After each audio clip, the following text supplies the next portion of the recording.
So I think just to start off, to wake us up a bit, to shake us off a bit, what I'm going to do is just speak a bit about multiplication, you know. So when I originally started teaching, I got to the school and it was really boring. Everybody was doing everything same old same, and I'm sure some of you will be able to relate to it. Chalk and talk, that's how we do things.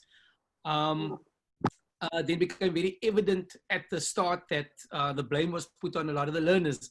Oh, it's the learners don't do well in tests, and it's because of who they are and how they are. There's nothing we can do about it. And that was kind of the vibe across the staff that I picked up, and at some point I couldn't have it anymore. And at that time, my focus shifted towards how can I teach the content that I have to teach to make the kids enjoy it and make the kids come alive. And that's when I started bringing in hip hop. Now at that time, I didn't know it's called hip hop education. And I never knew it's a pedagogy. I never knew it's been theorized around that space. Okay. So without speaking too much, this is kind of what went down. So I'm hoping where we are, we can kind of rap together for a few seconds, even if your sound is off. Is that cool? Thumbs up. Yes. Everybody good? Okay, cool. So in class, I was teaching grade 8, right? And they, you know, studies have proven that a lot of our grade 8s come to school with grade 4, grade 3, grade 4, grade 5 knowledge, right? And I had to hit home the foundations again. So instead of going, and nothing wrong with it, because it's a mixture of old, new, hip hop and whatever together that makes the classroom special and allows us to reach more kids. So instead of going 9 times 1 is 9, 9 times 2 is 18. 9 times 3 is 27. Now, for a kid like me that was busy, it was very uninviting. It was boring. I would go boss in class. And some of you are going to know what that is like when you get there. It's just because it's like you feel excluded, man. Nothing appeals. Like, what is happening? So what I done was I started rapping this, and it would sound something like this. I had to go 9, 18, 27, 36, 45, 54, 63, 72, 81, 90, 99, 108, 117, right? But we had a beat to it and everything, and hopefully I can share that with you again.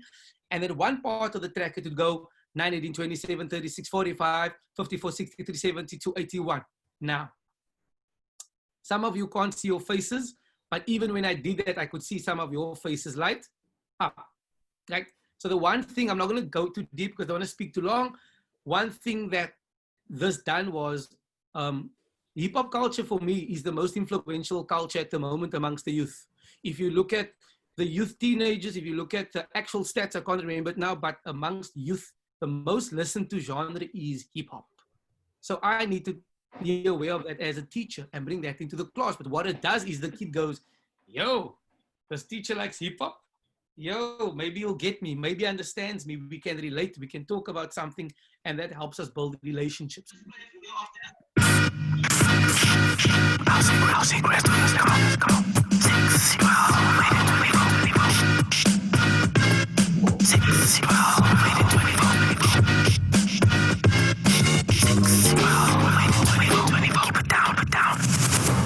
Six, 12, 18, 24, 30, 56, 42, 48, 54, 60, 66, 72, 78.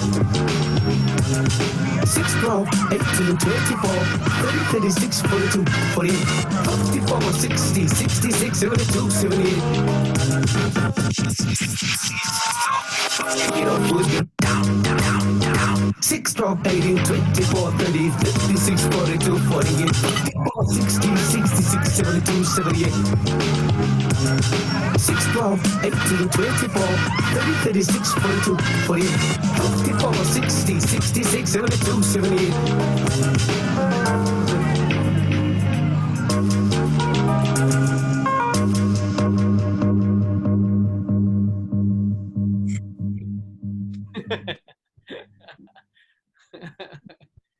Oh, wow. Okay, so so at this stage of my teaching career, when I was doing this work, I didn't know I was operating in the teaching for social justice space, right? And I learned afterwards that it's an anti-hegemonic way of teaching, which means hegemony is a dominant way of doing things. And a chalk and talk way of teaching has its roots in fundamental pedagogics, which goes back to the apartheid era of doing things. Chalk and talk, I'm dominant, you just listen to me. And now I've moved into the social justice space, which is new for me. So I'll be able to share more of that with you. But I'm going to hand over to Ashley to get a bit more deep. And from there, we'll head off into the heavy social justice a part of the conversation. Yeah. Ash. Sure, thanks, Kurt. I think when Kurt chats again, maybe he will tell us a little bit more about how what he's doing is also drawing on the kind of cultural funds of knowledge of students and using their life worlds as something that is pedagogical. For myself, I think, though I'm not in the classroom, I work in a nonprofit space, but I do things like camps and workshops with students. And we also kind of explore teaching through using a kind of social justice or socially just pedagogy. And one thing that's important for me is for us to resituate social justice education in critical social theories, because language like social justice, diversity, and transformation is language that is quite easily co-opted. And so we have conversations about things like social justice, and then we focus on like narrowly, like maybe even 5 or 6% of South African schools as the schools that are needing to be doing transformation work.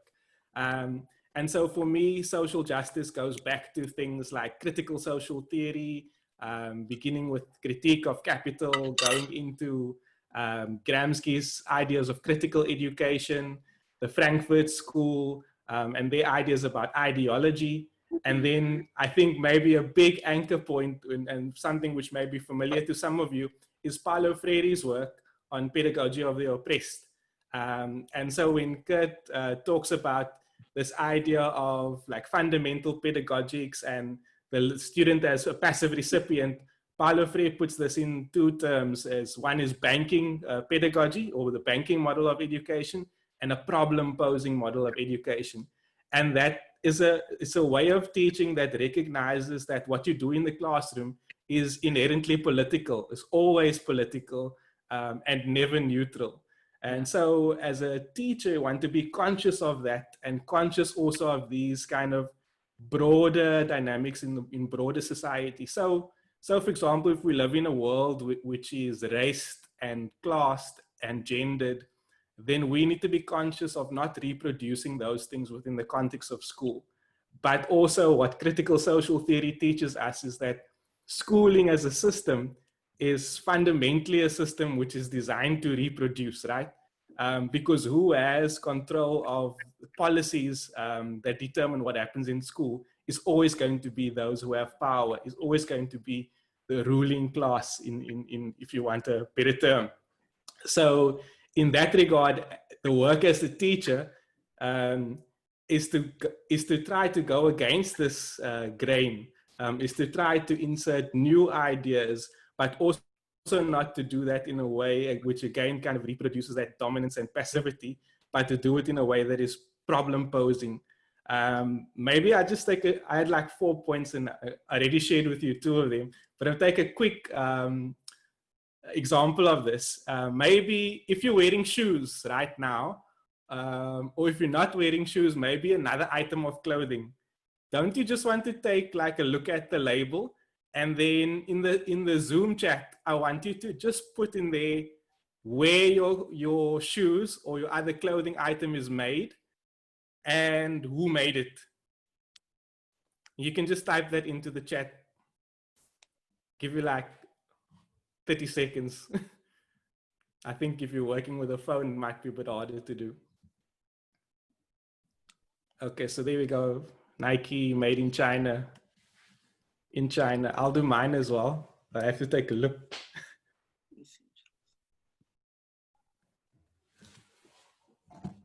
Woolworths made it. Okay. Vietnam, and another Vietnam for me. Some South Africa, Vietnam. So I mean, this is just a small kind of look at this, and I'm so glad to see there's some people who are buying local and supporting local. But what's interesting, that if you were to do this in the context of a classroom, like we're seeing now, there's a lot of clothing that's manufactured in China, and there's a lot of clothing that's manufactured in Vietnam. So we've produced data. I guess if this was Kurt's math classroom, we could now take this data and we could look at how we could categorize it, how we could sort it. And and what kind of questions we could do. If we were sitting in a geography class, we could begin to map this data and look at, but also begin to ask kind of the social justice questions. So what is the reason, for example, why some of our clothes are being manufactured here? What's happening over there? What do we know about these people? What do we know about these supply chains? And so now our maths lesson or our history or geography lesson actually becomes also a way for us to engage with what's happening in broader society. And I'm not disconnected from it because I'm actually wearing this clothes that's produced here. So I now become conscious of what I'm wearing or consuming, and I begin to think about the broader system. So this is an example of like very simple things that I didn't need to kind of bring tools to the party, but things that we can do within the context of the classroom that is problem posing. But a big piece in Paulo Freire's work is also moving not just from understanding of like banking versus problem posing, but also the idea of praxis.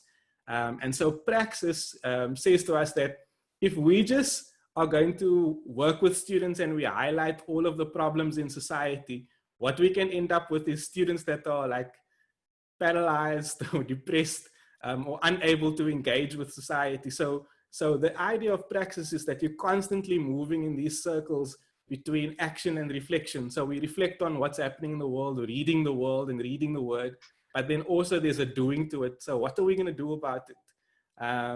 So maybe for me now, it's as someone who's become conscious of this, maybe I'm going to look at, well, I want to actually be buying my clothes from a place that is actually concerned about what happens all the way through their supply chain. Or maybe it means I'm going to be advocating for different things. I'm going to write a piece on this or whatever it might be. But there's some kind of action that is connected to this as well, so that we actually develop students' own agency as well. Kurt, maybe you want to go and then I'll add a couple of points again later. Okay, cool. Okay, cool. Where do I start? So I'm going to speak a bit about just my journey in terms of getting to social justice. So when I was at school, I didn't do well at all academically. I did poorly. Everything changed for me when I got to university, and I started questioning the system in which I was going to school. Was it me that done poorly, or was it the teacher? Was it the education system? Was it the school itself? Because then I only started to realize that all this had a part to play. And I've realized now that all of my friends have kids in schools, let's say Mickelfield, etc., where they're literally paying for their kids to get a degree already at UCT, wherever it may be, just because of the system they're in. And I went to, for example, different schools. So that's where I think I started thinking more critically a bit about schooling and education, but I did not take it serious. Finished my degree. I finished at CPUT, but at the same time, I was heavily involved in the hip-hop space. I done work with Ready D. I traveled internationally, competing and representing South Africa, and I think that helped me. Hip-hop really influenced the way I thought. Then I got to the space of teaching when I started teaching, and the kids were, like I said, doing poorly. But that is where hip-hop started influencing the way that I started teaching, because I thought to myself, what would happen if I brought that way of thinking into the teaching and learning?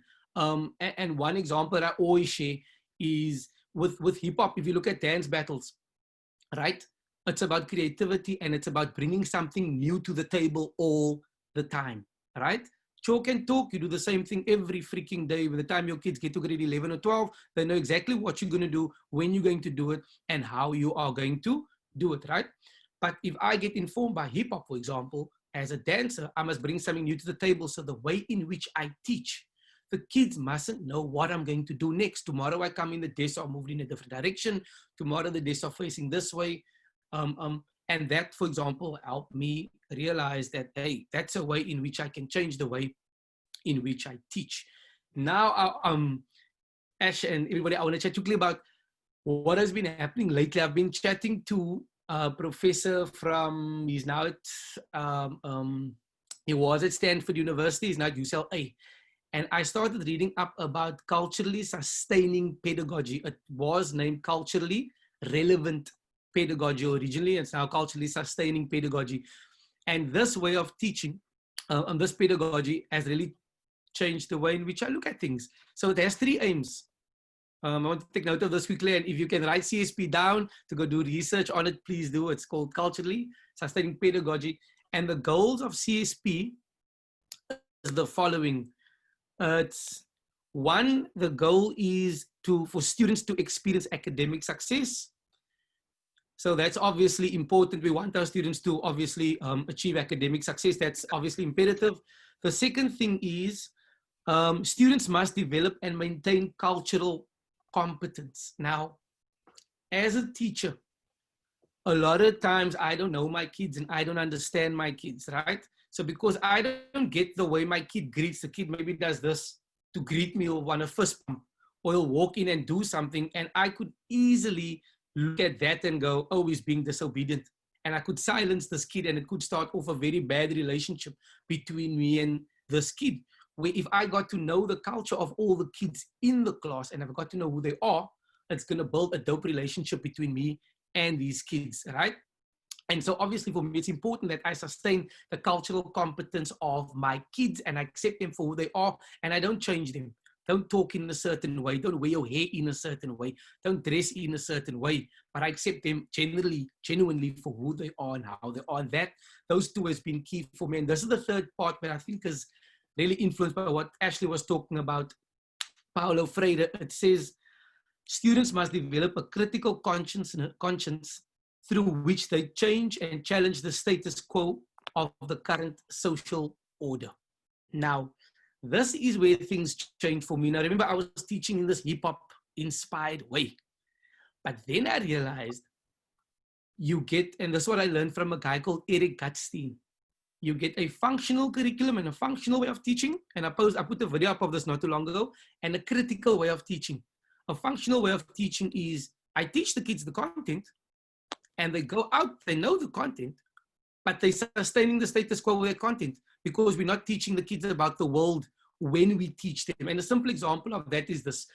Usually we'll go, if it's, for example, 12 times 20, right?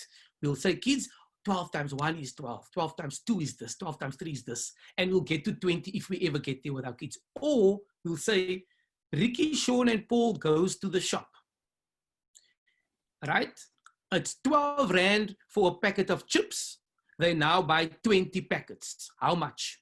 What are they paying in total, right? That is the type of examples we find in our books.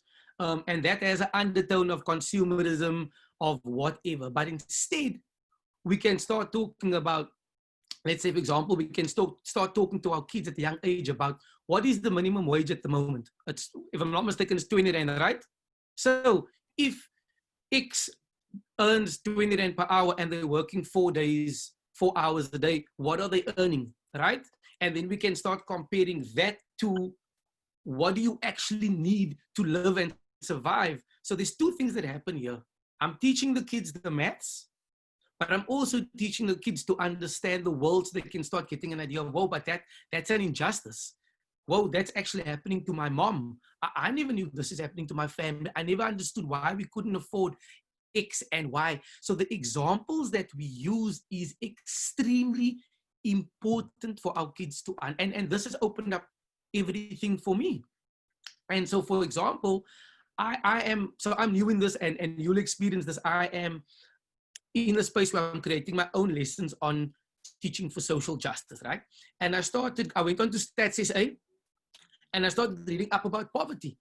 So another thing you'll learn is when you start teaching in this way, you become more aware about the world yourself. Like I'm learning more about the world culturally. I'm learning more about the world politically, socially, in all this way. So what happens now is I go into Stats SA, I read up on poverty, and I thought, poverty, people just can't afford X and Y. Then I realized multidimensional poverty, it comes down to, if you're experiencing multidimensional poverty, let me just find this goodie quickly over here. So it says multidimensional poverty. A child is said to be multidimensionally poor when they are living in households where they are deprived of at least 3 of 7 dimensions of poverty. And the 7 dimensions are health, housing, nutrition, protection, education, information, water, and sanitation. All right. So can you see those are the 7 things? Yeah, you got it? You guys with me? Okay, cool. So what I'm going to do now is when I start, if I'm teaching grade 2s or 3s or kids that struggle with fractions, I'm first going to have a conversation with them, for example, about poverty, right? What is poverty? Explain the 7 to them. And then we start having our examples. If Ricky only experiences poverty in housing, then it's one of how many? The total is 7, for example. So it's one of 7. If Sean or Andile or whoever is experiencing 3, that's 3 of 7 of the areas of multidimensional poverty. So what I'm teaching the kid now is to become aware of the world, and I'm teaching the maths. And Eric Gutstein says something very important why we must be able to read the world and read the maths is because if I'm living in an area where I realize the majority of the people are going hungry, that's me reading the world. Yo, a lot of people is going hungry. Then I need to learn to count. Then I realize, oh, it's 240 people or 300 people that's going hungry. And for me to convert that 240 to percentages and to decimals, that's maths. That's maths right there. So the kid needs to understand how to read the world and to understand the maths. And it's important for me as a teacher to create those lessons and teach the kids. I start having conversations with kids in this space, guys. And because of COVID-19, I can just talk to them. But it took me a day or two. And guys, I'm at the new school. So I'm meeting the kids for the first time. I don't have all the time to build relationships because I'm teaching grades that I'm not supposed to. I'm teaching grade 6s now and 7s where I'm at the school to teach grade 5. But I've had conversations with these kids 1 or 2 days and in Mitchell's Plain Lente here. And I promise you within 1 day, me and these kids are like this. We are connected. We are talking because they can see I'm speaking to them about issues that they relate to. I'm speaking about their real life. They're bringing their real world into it. One kid said, we were speaking about the police. And the one kid said, yes, sir, when stuff happened in my area, the police comes a day or 2 days later. But in my auntie's area, they come almost immediately. Then we had a conversation about why. Then we could speak about service delivery. So yeah, I don't know if Ashley wants to touch on that, but just the way we set up our lessons, and you will start to critique the textbooks that you use. You will start to critique the examples of the textbooks, and you will start to then create your own thing around the space, because that is ultimately what we have to do. Because if we're not doing this, like Paulo Freire says, we are neutral. And if you are neutral, we are just sustaining the system that's really just eating us up alive. Ash. Yeah, so there's 2 things that Kurt's saying that's also interesting for me is the idea of critical consciousness. And he shared his own story of kind of how hip-hop also helped him to come to kind of critical consciousness and how that now becomes a part of how he teaches. And then I think another way of thinking about these things and how we come to these things might be different for all of us. That's why I posted in the chat. I'm interested to hear your stories too. But maybe I will share one story that one can frame as a critical incident. And so I was in a vehicle accident where I was the driver and my wife was in the vehicle, and I had some students in the vehicle as well. And we were kind of unconscious. The car overturned, and my wife was taken to one hospital and the students were taken to another hospital. I was able to recover. I was on a crutch, but I was moving between the 2 hospitals. But in that situation, for example, I become aware, for example, of what service or how different service is, for example, in the private space and in the public space. Whereas my wife had treatment done that same night, some of the students had to wait till the next morning before the doctor would see them. And that kind of, it's a critical incident, but a moment of pain, but also a moment which exposes kind of inequalities within the system. Now, different people have different experiences like that in their daily lives. And the students that we work with also maybe even constantly have these kind of situations. And what Kurt said also about like the engagement of students, how they listen, is for us to actually use those, not just critical incidents and moments, but what are their own concerns. So one person will say is like, if you want to do or put into action Paulo Freire's problem posing education, is to begin with how students articulate, what are they articulating as their own concerns. So for example, if I'm in Parkwood and there's a housing protest going on and the community is busy putting up shacks on the M5, then I don't want to see that as something which is disconnected from the school and we're just going to continue with our own story. I actually want to talk about the housing protest. Yeah. I want to understand the dynamics of what's going on. I want to understand who's affected, who's involved, and that becomes kind of pedagogical. That's their concern. But where the role of the educator comes in is to assist students then to take that experience and to help them to be able to see it through kind of a social, historical, economic, and political lens or framework. Charles Wright Mills writes about developing a sociological imagination. And that's what we're trying to do as an educator for social justice as well, is to develop young people's ability to actually understand these problems, not just as individual concerns or even just a Parkwood concern. How is Parkwood's housing protest connected to, let's say, people who are living in the urban township or people who's even in a different province altogether? And what are the policies concerning that? What is the economic context of that?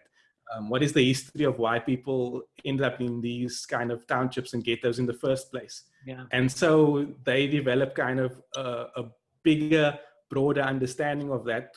And then when they do take action, it's not as if their actions are naive, or if they're just going to, let's just try to solve this with simple charity, or like Freya says, but actually trying to get to the roots of the issue as well. So yeah, beginning with those critical incidents, critical moments, and the stories of what's relevant to your own students as well. Yeah, good. Yeah, I think in that space, I taught at an ex-model C school for about 8 years. I left the teaching space for a bit, still involved in education, and I am in a new space now. So I at a no-fee school in Mitchell's Plain, and the just seeing the two, and it's always playing on my mind how different it is. For example, I got to the new school, class was a mess, right? First thing I want to do is clean the class, and I'm gonna tap into what Ashley said now. Class is a mess, so obviously I clean the class because a clean class is important, a small practical thing for a teacher, you know what I mean? And then I thought, hey, but instead of me putting it in black bags, I can put it into the bins directly and then just take the bins downstairs. Then I found out all the bins at the school were stolen. Now, for me, it's like, what? It seems normal for some people, I guess, but for me, it's like, no bins. Oh, wow, that's crazy. The next day I came to the school, my second day, it was water in my classroom and it rained into my class. I was like, oh, my sack. And at my ex-model C school, when I entered the building, I was closed off. Do you know what I mean? I'm outside my classroom, but I'm still inside the building. It's very simple, but I think to live in these two worlds, it's really making me realize that I really feel like those in power are relentless in reproducing these inequalities and keeping the people where they are. Like, I'm starting to realize, so as for me personally, as a teacher, I'm realizing I really need to become relentless in the way I teach and what I teach in order, you know, for my kids to see things the way Ashley says they need to see things in this different framework, right, Ashley? But what I want to share with you guys now is like, because I'm in a new school, but because of lockdown, things are a bit different. We know that, but all the things I'm going to personally do to get to know my kids better is to walk around in the area, but I really need to get to know the area, but I am going to attend religious institutions with my kids, and I'm hoping I can build that kind of relationship with them so I can get to know, get to know the churches they go to, get to know the malls that they walk in Mitchell's Plain. Not that I'm not aware of it, but there's a code there and there's more that I need to learn to know. I am definitely, guys, without a doubt, I'm going to start doing house visits, because if I know my kids at that level, when we come into the class, we'll be able to talk and I'll know what to say and I'll know what not to say. Because a lot of times we assume we know what's going on in a kid's life. And a simple example I always share is the one about sneakers, We will tell the kids, teachers always say this. Look at you can't pay your school fees, but you got the latest stackies on. That's a smack for me. That's a smack in the kid's face, because the kid grows up in an area where that's what they aspire to, right? that's what the guys in the area that's making it look like and are wearing. And here you come out of the blue and tell the kid all these negative things. So that is a no-go. So if we don't understand and know our kids properly, we are going to fall and we're going to screw up in class. And yes, it's going to take time. And let's talk race, let's talk white, black, and colored. If you are a white teacher and you haven't been into a black or colored school on the Cape Flats, you are going to have to put the work in to get to know these kids and the culture, for you to sustain the culture, because it's easy for you to come into the classroom and go, don't do this, don't do that, don't do this. But if you know them and you know what's happening, you'll be able to greet them. And like Ashley said, I'm talk about the cultural funds. Those are the cultural funds. How to greet, how to talk, what music are we listening to, what are we doing today, what are we doing tomorrow. And those cultural funds are important. And I think that is one of, because I really don't consider myself the smartest. I always, I look up to Ash, like just the way he speaks, what he says, it's so accurate. And a lot of friends, even Carla, I'm just like, whoa. And then I'm just so plat, man. But I think one of my strengths is that thing of, I get to know my kids. And just before I switch over to Ashley, for example, now with COVID-19 at school, break time, I took the kids out, and you know the kids want to run around and jump. Then they call it, you know, at school we used to play, who of you played 3 sticks? We used to jump. Who of you played 3 sticks? You played? Okay. So the kids in class are going, we're going to play 3 rulers. I'm like, what the flip is 3 rulers? It's the same thing, but with rulers. So we get out, and I obviously help them play the game with social distancing intact. And then afterwards I thought, look, let me join you guys, man. And then I was running and jumping. We make a straight line on. It's not as fun because of the social distancing, but I started playing 3 rulers with them. And automatically I started building like, oh, sir, your sir can jump. Oh, sir got this. And I actually ended up winning or beating all of them because they are primary school kids, so you know what I mean. But I got to build that relationship. And once I build the relationship, no more discipline issues. No more discipline issues. I bring their lives into the classroom. What are you experiencing? What's happening? Then I use that to mold the maths. That is social justice. Are we, Ash, anything there? Yeah, maybe I'll pick up with something new to add to the kind of Yes. puzzle that we're building. Yeah. Is around the role of the teacher again. And I think in this kind of COVID-19 pandemic moment, there's a lot of stuff going on, and some of the stuff is controversial, right? So there are some questions which is raging in the kind of popular debates by economists, epidemiologists, educators, teachers, and whoever else around should schools be open or should schools be closed.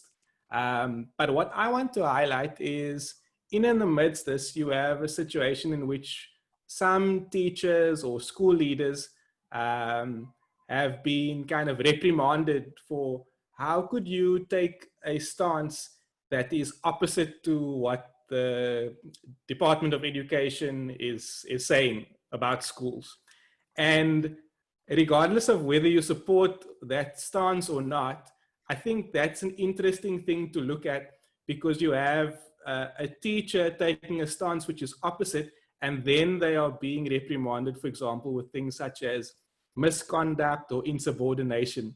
Now, there's an interesting reading by David Stovall and also by Carolina Valdez around like the role of the educator or the teacher and what is the classroom. So they talk about the fugitive space of the classroom and the teacher as an enemy of the state.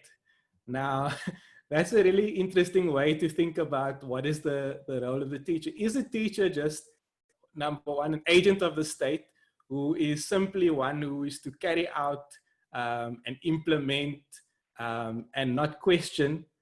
Or is the teacher actually in some ways like an enemy of the state who poses problems, who asks questions, who encourages students to critically engage with topics? And sometimes those things which they engage with might actually sit outside of what is kind of this known frame that we have.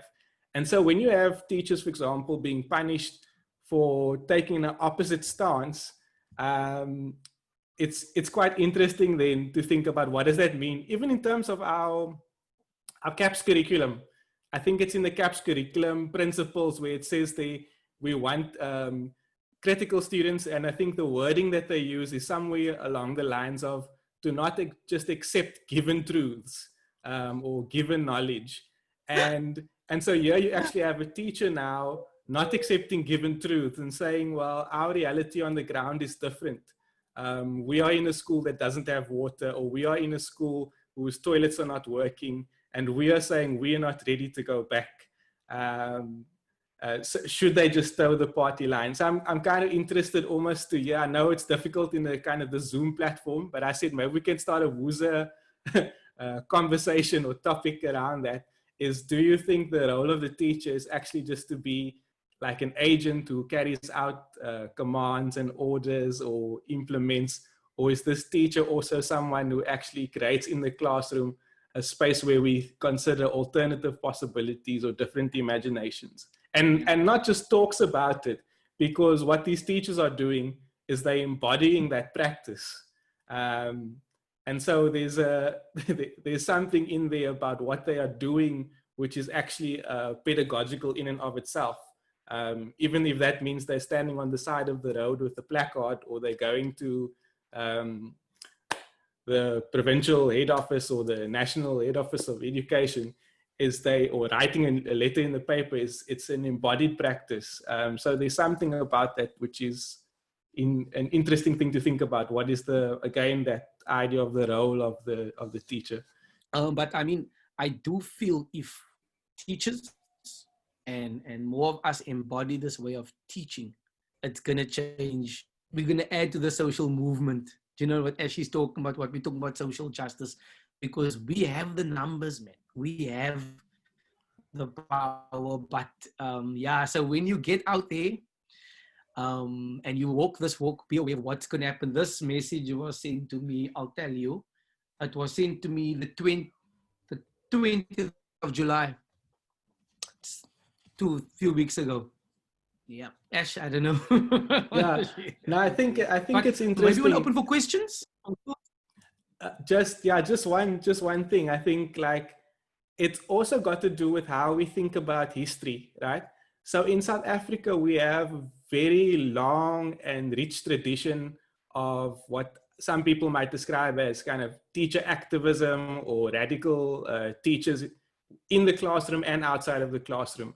And now you can talk about like New Era Fellowship, Unity Movement, maybe even WEC2, and different formations or different groups, Teachers League of South Africa, different groups that have been kind of teachers who are also activists. And a lot of that is associated with kind of an anti-apartheid struggle.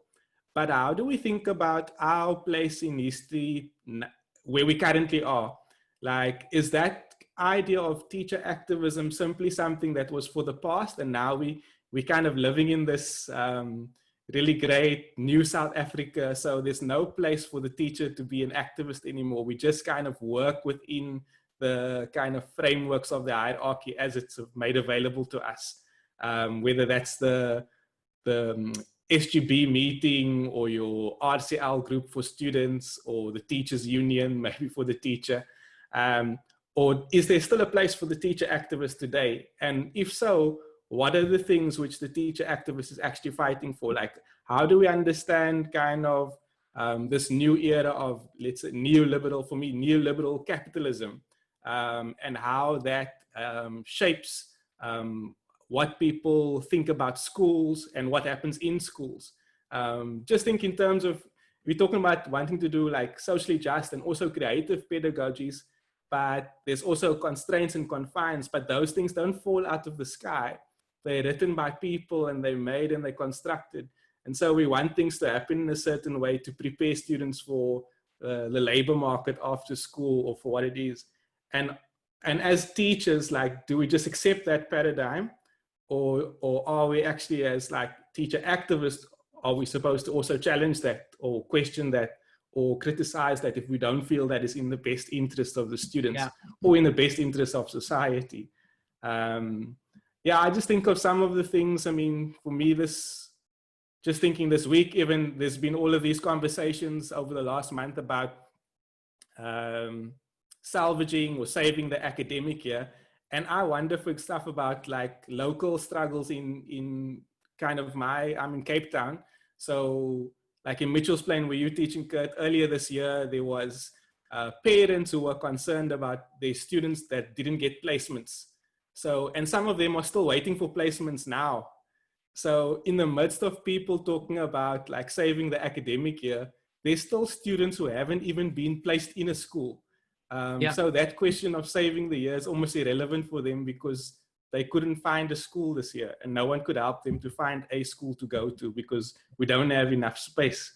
So those are social justice concerns. Those are like really, really important questions. And I think there's a space for the teachers to engage with those struggles too. Yeah, maybe, I don't know, maybe you want to add or maybe we take some questions. I'd like to talk to some of Yeah, there's some questions here. Or talk, everybody, let's engage. Before we end. Anybody have any... So can they turn on their mics if they ask a question, or will you do that? Sure, they can turn on their mics. Okay. Otherwise, I'll help if need be. Yeah. Okay. Any thoughts, or you want to ask a question? I think any of the two, anything is cool.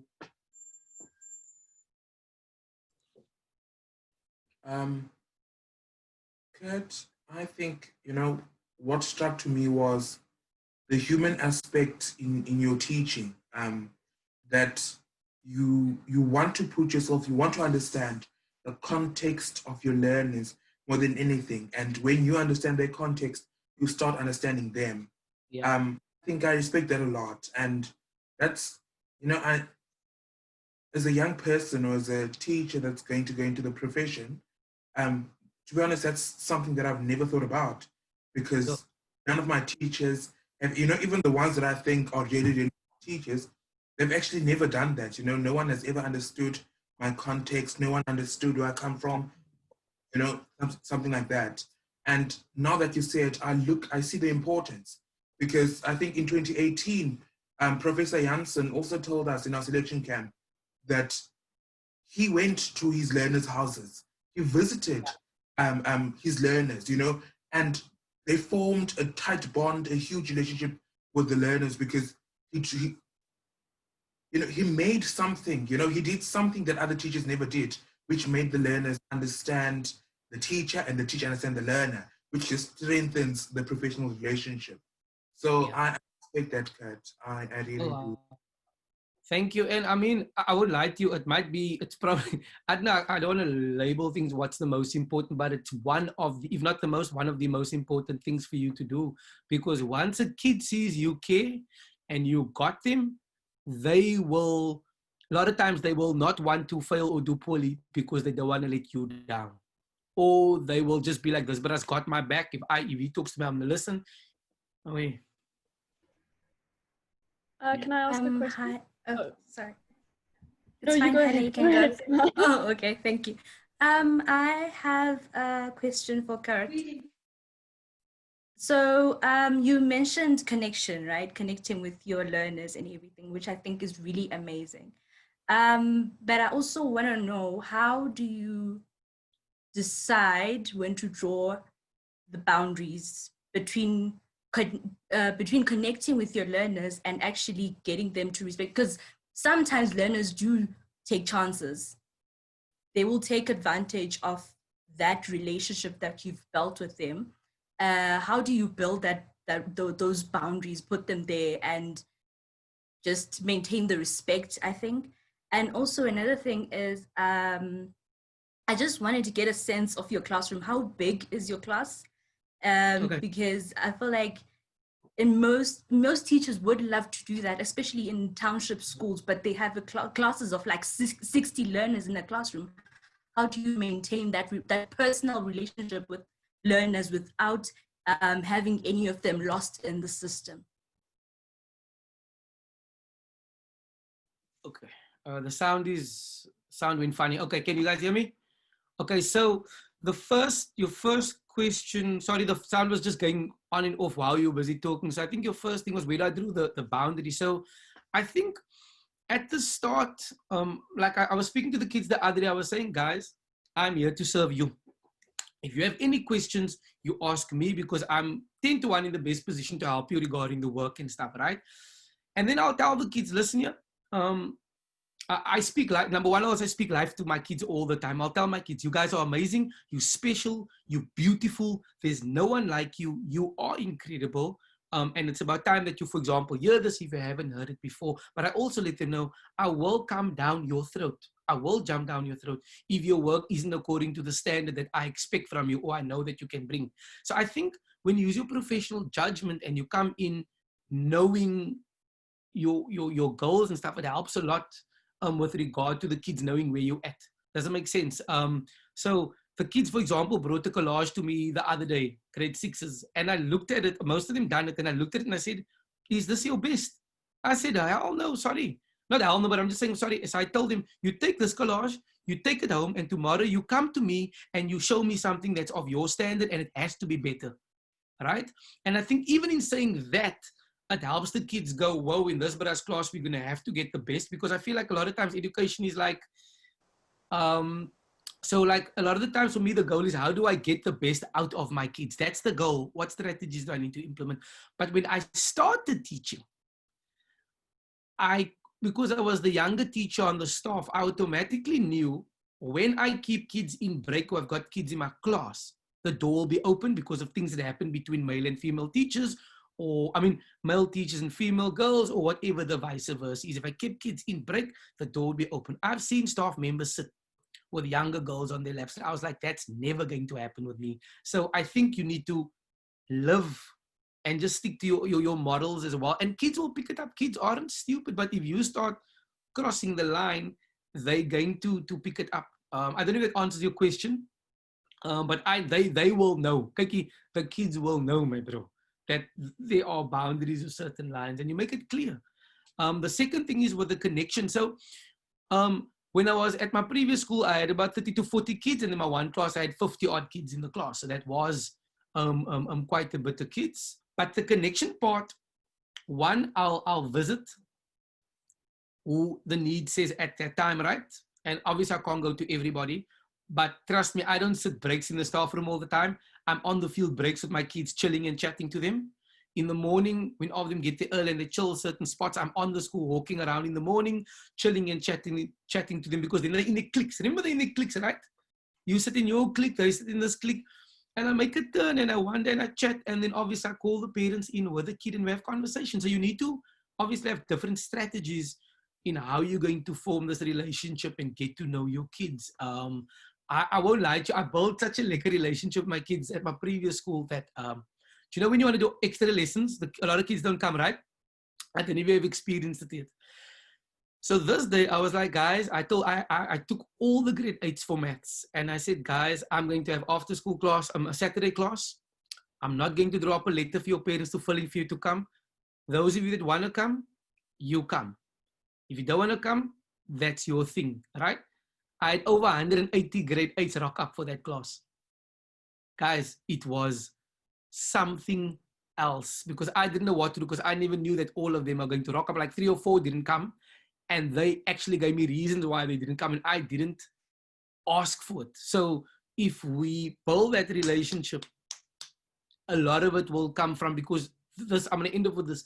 If you build a relationship with the kids, right, and you love these kids, you're going to want to support them and help them in whatever, with your teaching, with your practice, with a variety of things. And I'm sure social justice and your actions will stem from that relationship. But the knowledge is important. What Ashley's talking about is critical. Even the work Carl is doing, we still have to have a chat about the work, because as a teacher, I need to know how to manage my class so that I don't offend or say anything that's going to hurt students that are, like, I still have to learn a lot about this, that students that are gay, that are non-binary, that are non-gendered. So I need to take the time to learn this, because I accept the kids for who they are, and I just do my job. I don't have time to judge anybody.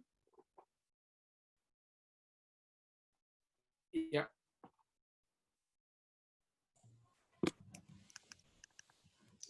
I think I'll add in closing also on that, just how important that idea of the relationship is. Like when we're talking about social justice education, like the whole idea is that we're working with people, right? And so it's not simply just a kind of a project that you're doing or an initiative or something that is being launched, but it's the idea that we're working with real people. Paulo Freire says we have to trust the people. He also talks about the humanizing pedagogy. So I think that relationship takes time to build, but also like these things I think should keep you up at night. Like that's when you know you have a real relationship with your students, when it bothers you, the situation that they're in, or when it bothers you and it makes you feel uncomfortable, to kind of not want to just accept and continue doing things in the normal way, and just hoping kind of for something, but you involve yourself in that process. So you don't just, it's not you doing things to other people, but working with your students, working with the community. Yeah.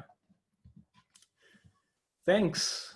Yeah. Is that it? Just Ashley, someone's asking here, Takalani is asking, who do we consider our role models? Kurt's one of my role models. Ashley. So I mean, like, even if this wasn't like a Zoom meeting, I've been to sessions where there's education conversations happening, like locally they do this thing called education fish tank, and I've been at sessions where Kurt's brought students along with him that he's teaching, and I think like a lot of people think that's such a simple idea, but what that means is that a teacher is taking time to pick up and drop off students and actually to connect with them beyond the classroom. And I think that's what building relationships sometimes requires, is all of the kind of the mundane kind of nitty gritty things of getting around to eating with people, visiting them in their homes, and so on. And I've seen Kurt, genuinely doing that. So that's why I say he's one of my role models. And I'm going to just be clear, but I'm going to see if I can close. Democrats, or see if I can close as well. With regards to the, like, I don't consider like when I say, Ashley's heard me say this, I don't consider myself an academic. A lot of times when I read academic texts, and some of you might find way easier than me, I struggle, guys. I don't get it. I will have to read a sentence 10 times to get it sometimes.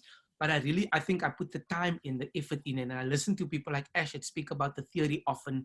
And I'm reading about Gutstein. I'm listening to Christopher Emden's one of the people in the hip-hop space that I like.